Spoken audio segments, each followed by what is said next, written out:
संजय लीला भंसाली की film Padmaavat release होने के बाद खिलजी के अलावा फिल्म में एक और ऐसा खलनायक जिस पर से किसी की नजर नहीं हटी, और वो है गुजरात का वो लड़का जिसने खिलजी से मोहब्बत की थी।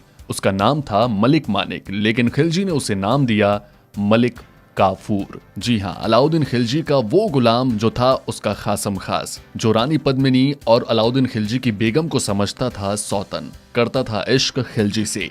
कौन है ये मलिक काफूर? इस वीडियो में हम आपको बताएंगे मलिक काफूर के बारे में। नमस्कार, मैं हूं अभिषेक, स्वागत है आप सभी का हमारे इस YouTube चैनल पर। संजय लीला भंसाली की फिल्म पद्मावत में अलाउद्दीन खिलजी के अलावा उसके खास साथी मलिक काफूर को काफी पसंद किया गया।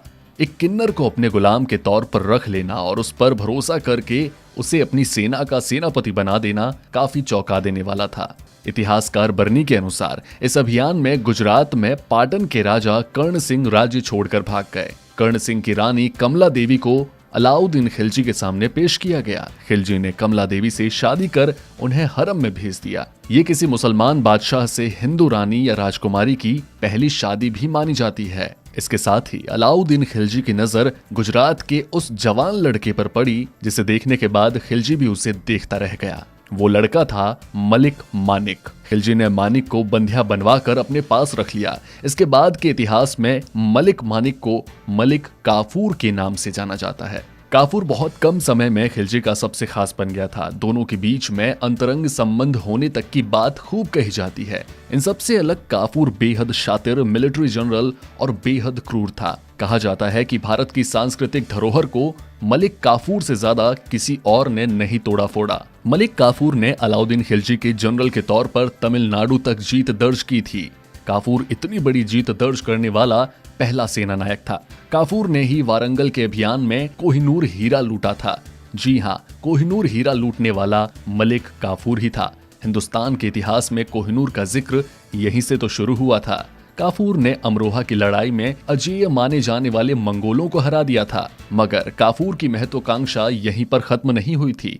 वो सुल्तान बनने के ख्वाब भी देखने लगा था, लेकिन उसके सुल्तान बनने में सबसे बड़ी अड़चन थी उसका पुरुष न होना। हालांकि इतिहास के मुताबिक ये भी कहा जाता है कि मलिक काफूर ने खिलजी को धीमा जहर देना शुरू कर दिया था। खिलजी जब ज्यादा बीमार हुआ तो उसने खिलजी को नजरबंद करवा दिया। खिलजी के मरते ही काफूर ने खिलजी के बेटों को गिरफ्तार कर लिया, उन्हें अंधा करवा दिया, सारे सरदारों को मरवा दिया। सन 1303 में अलाउद्दीन ने सिरी का किला बनवाया था। इसे अब सिरी फोर्ट ऑडिटोरियम के नाम से जाना जाता है। काफूर ने इसमें ही खिलजी के बेटों को कैद करवाया था। उसने हुक्म दिया कि शहजादों की आंखें तरबूज की तरह चीरा लगाकर निकाली जाए। ऐसा हुआ भी। इन सब के बीच खिलजी का एक बेटा मुबारक खिलजी कैसे भी बचकर वहां से निकल भागा, और अपने निकल भागने के 36 दिनों के बाद कुछ सैनिकों के साथ मिलकर सोते समय काफूर की हत्या करवा दी खिलजी के बेटे मुबारक खिलजी ने।